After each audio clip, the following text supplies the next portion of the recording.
my friends, welcome to lesson 2 of the R module, the third module in the HARP system of Antidote. I'm so happy you're here, as always. Welcome to Outsmart Your Apps, navigating persuasive design with confidence. So in this lesson, we'll be going over all of the silly little tricks that social media app designers use to keep you hooked and how you might go about navigating them with confidence. And remember, this is part of how you go about rebooting your relationship with technology.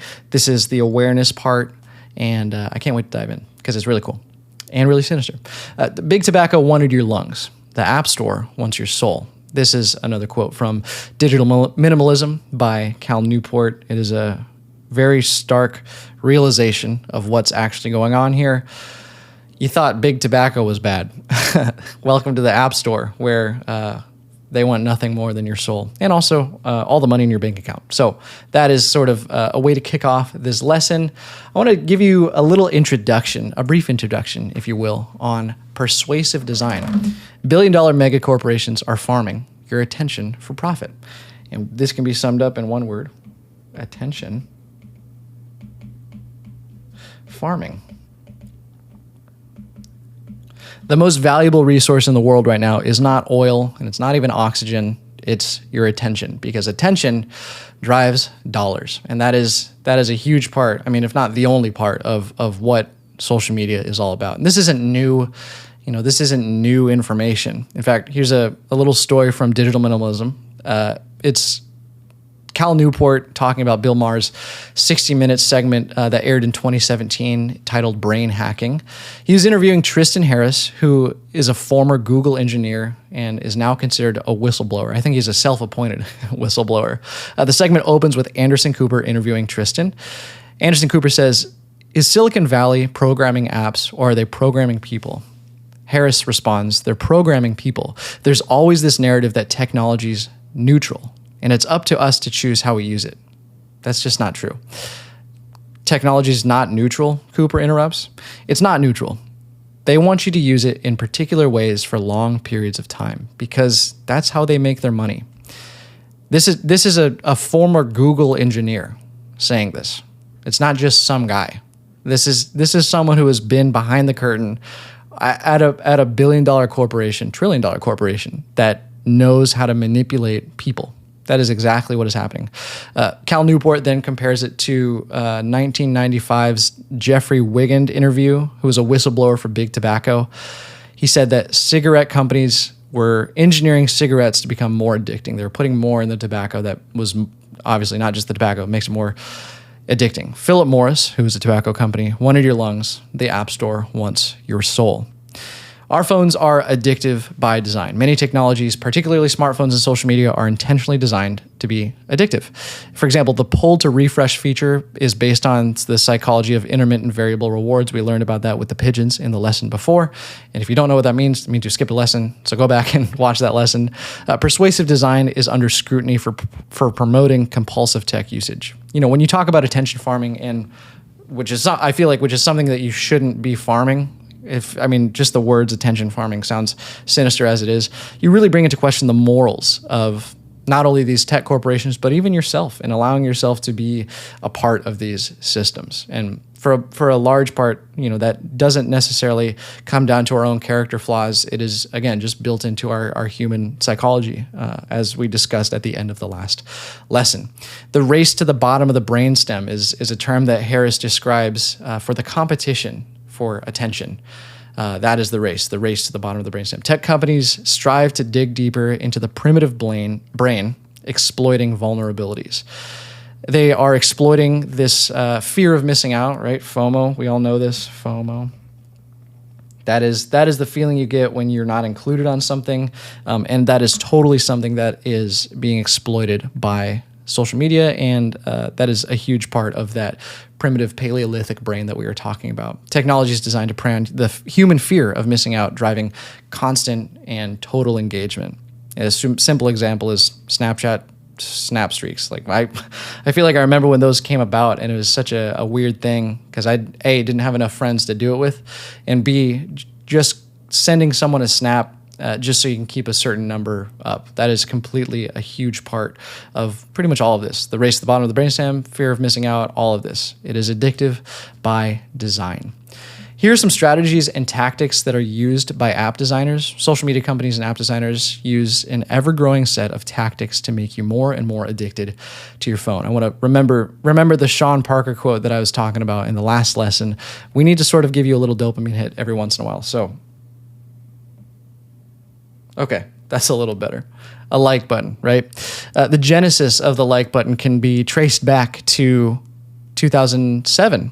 When it was actually introduced as an awesome button. And it was introduced by a Facebook engineer named Andrew Bosworth.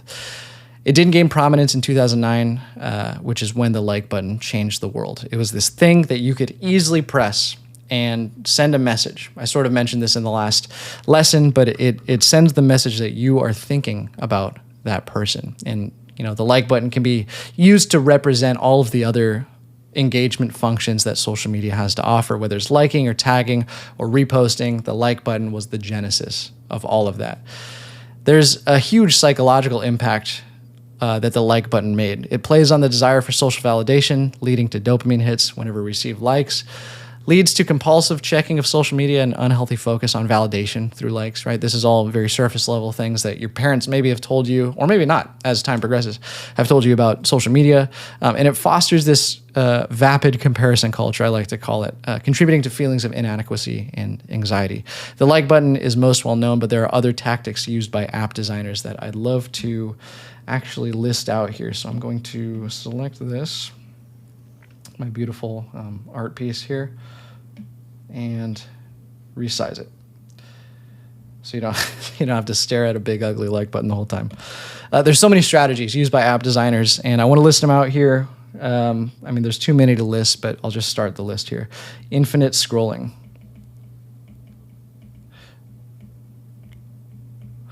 Infinite scrolling is a huge one. For you/explore pages. I'll just put FYP.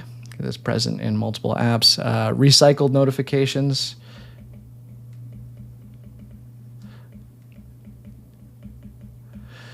Pull to refresh.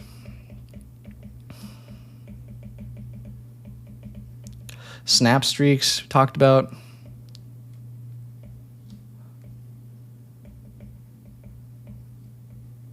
And red notifications.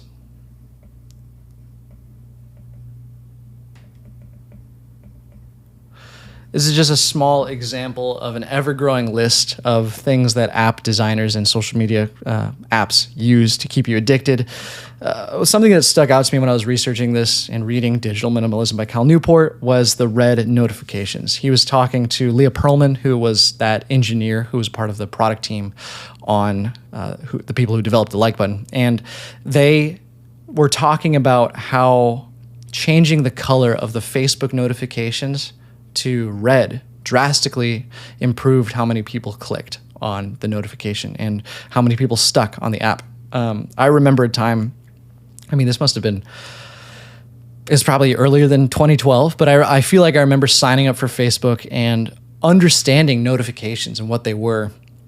And really what I was feeling was that dopamine hit every time I got a new notification. And I remember what it looked like and where they were just on the screen, and I remember them being blue. And I also remember when they changed to red. And I didn't necessarily think, oh, this is going to make me click on it way more. I was just like, oh, what a cool thing. It's red. So maybe if you're a little older, you might remember a time even before Facebook when other social media sites like MySpace were around. And just think about the things that they did design-wise, visually, to change your relationship with how you use it and how often you used it. So things as simple as changing the notifications to red. We talked about snap streaks and pull to refresh, the variable stimulus. Recycle notifications, that's something that I've noticed more and more on TikTok even, is when you're just scrolling through TikTok and you're a creator, or maybe even if you're not, you'll get notifications that drop down from the top, like a regular notification that says so-and-so liked your video, even though that happened eons ago. I don't get notifications as constant as I used to. Sometimes the last notification is from 16 hours ago, but still I'll get a notification as if it happened in real time. For You and Explore pages like this, I feel like that's one of the biggest things that contributes to compulsive phone use, is that it's always something new and it's always something that you're probably interested in because you've told the tech giants and the lizards down in Silicon Valley what you're interested into. So they just feed you a trough of never-ending content. And that feeds into the, no pun intended, feeds into the infinite scroll of your home feed now. So there's so many things that app designers use. I literally would fill up this entire presentation and all of your time if I were to list them out. But just becoming a little bit more aware that there are strategies and tactics being used by designers at play is so important. Developing an informed perspective. How do we do that? There are a number of ways, but using self-evaluation and our new knowledge of persuasive design, we can develop an informed perspective on how to use our phones better. There are 4 things here that I want to go over. Dopamine awareness, which is what we sort of just covered in the previous lesson as well as this lesson here, just being aware of how dopamine is used and how much it actually controls in your life. We talked about persuasive design, how apps exploit and hook users, becoming a little bit more critical about how we interact with the design features. Is it a function that is beneficial or a trap? Pretty much everything on social media is designed to keep you there. But if you can think critically about why you're being kept there by that particular design choice, it becomes much more clear what you need to do. And then the user versus design goals. So contrasting your objectives with the app's engagement aims. Really thinking about your objectives is super key in order to reboot your relationship with tech and just lead a more productive life, which is what we're all going for here. Here's a critical thinking and self-awareness checklist that you can use. This is a checklist that's great. That's a great starting point for reflecting on how you are personally interacting with your apps. I'll just go through it quickly here. Am I mindlessly scrolling on this app, or am I using it intentionally? These are things that you can ask yourself if you find yourself doom scrolling on a Monday night, or any night for that matter. What emotion led me to pick up my device and start scrolling? Am I seeking validation through likes, comments, or shares? How does my current usage align with my goals for tech life balance? Remember, we talked about that, or we will in a little bit here. Am I feeling any negative emotions like anxiety, inadequacy, or envy from this content? Is the time I'm spending on this device contributing to a positive well-being? Am I comparing myself or my life to what I'm seeing on the screen? Could this time be better spent on another activity that aligns with my goals? Am I in an echo chamber where I'm only seeing content that reaffirms my existing beliefs? And would I feel more fulfilled after a digital detox stepping away from the screen? So you can use this checklist to go through. We provide it in the guided journal to either answer all or some of the questions whenever you feel like you're doom scrolling. These are things that sort of cover exactly what we were talking about in the persuasive design section, as well as the lessons preceding this. Here's why you should develop and prioritize your digital well-being. There are 5 things that we want to focus on here. Your apps don't have your best interests in mind, so you have to. So here are 5 things to prioritize. And the first one here is physical health.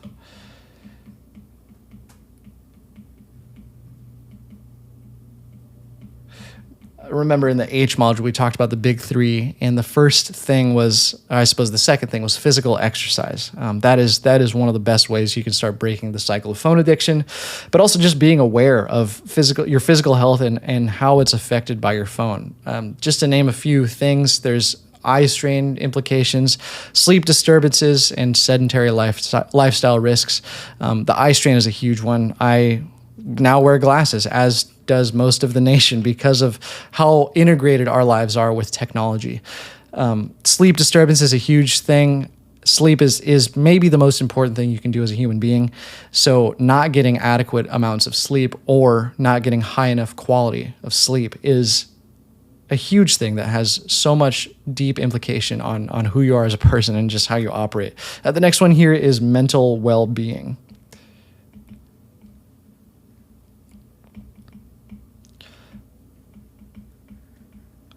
Mental well-being.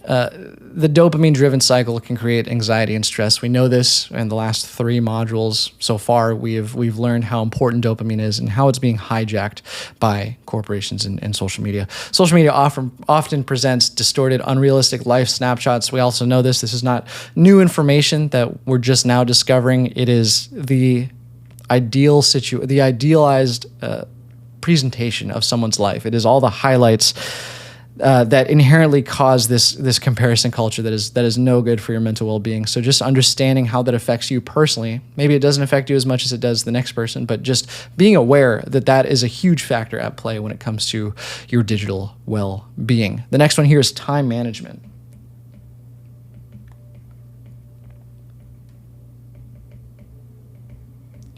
Time management. Think about the opportunity cost of scrolling on your phone or spending time on your phone or thinking about just being on your phone.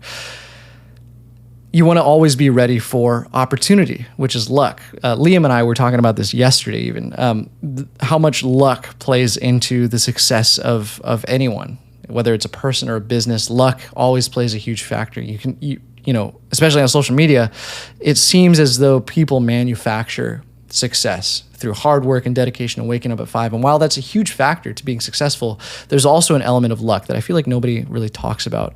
To quote Sir Winston Churchill, to each there comes in their lifetime a special moment when they are figuratively tapped on the shoulder and offered the chance to do a very special thing, unique to them and fitted to their talents. What a tragedy if that moment finds them unprepared or unqualified for that which they could have been their finest hour.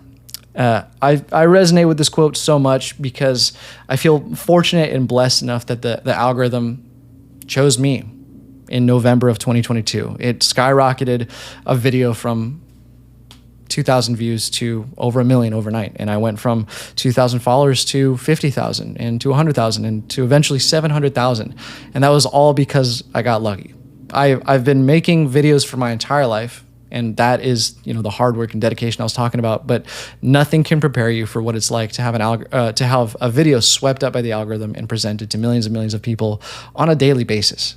However, I feel fortunate enough that I was well prepared for that situation, and I began posting every single day. And that has everything to do with my work ethic and the realization of the end goals, and also building systems that I want to use for the rest of my life to be productive, not only in the realm of video creation, but also productivity. So what this quote is saying is just allowing yourself to be prepared for whenever you get that lucky break, because that's a huge part of life. Unpredictability. You never know where things are going to go, and you can never be truly prepared for what's going to happen tomorrow. But what you can do is be ready.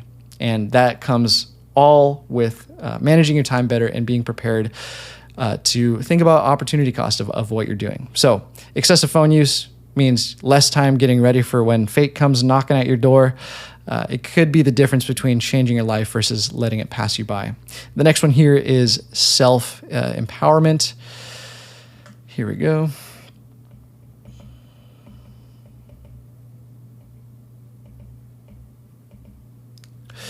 Control your life, right? Don't let apps control you. We just talked about so many ways that apps control not only your experience, but basically your entire life by hijacking your dopamine. So just realizing that you have the opportunity right now, literally as you're watching this, to control your entire life and the outcome of your entire existence. It's all in the palms of your hands. Not letting persuasive design manipulate your decisions becomes paramount to controlling your life. Tech literacy, specifically about persuasive design, understanding the underlying tactics and navigating tech spaces confidently, knowing. I think awareness, I think I always say awareness is such a huge part of being a more successful person, and in this case, developing a better digital well-being. So understanding how to navigate the persuasive design of apps that we just talked about is super huge to being empowered from inside out.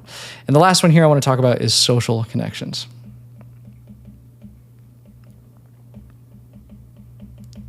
social connections, quality over quantity, favor meaningful in-person interactions over digital. Again, this is not a new concept, but when you contrast it with how your existence and how you feel online is versus having in-person real connections, it just becomes that much more valuable. So these are ways that you can prioritize your digital well-being and why you should prioritize your digital well-being. So that is the end of this lesson, lesson 2. Your attention is being farmed by billion-dollar corporations. That's the truth of the matter. So let's create a different future. It's all in the palms of your hands, and it's just a matter of how bad do you want it. Really quickly, before you go here, I want to make sure we reference our guided journal. So go to the Outsmart Your Apps, Navigating Persuasive Design with Confidence, and answer these questions. Can you identify any specific persuasive design elements that have influenced your behavior and usage of certain apps? How does this realization influence your approach to these apps? So think about the things that I talked about in this lesson, the persuasive design, and think about how that affects you. Next, how does your knowledge of persuasive design make you feel about the amount of time you spend on your phone? I think for me, when I read Digital Minimalism and all of the things that app designers use to manipulate you, I felt sticky and gross and like I had to take a shower just because I allow myself to be manipulated by those things every single day. And it just feels way more disgusting when you're critically aware of what's going on. So think about how your knowledge of persuasive design makes you feel about the amount of time you spend on your phone, and write that down and reflect on that a little bit. Thanks for being here for lesson 2 of the R module, Outsmarting Your Apps. Next, we'll talk about visualizing your future and how mental contrasting can really put the nail in the coffin when it comes to developing a more productive lifestyle through rebooting your relationship with tech. Thanks for being here. See you in the next lesson.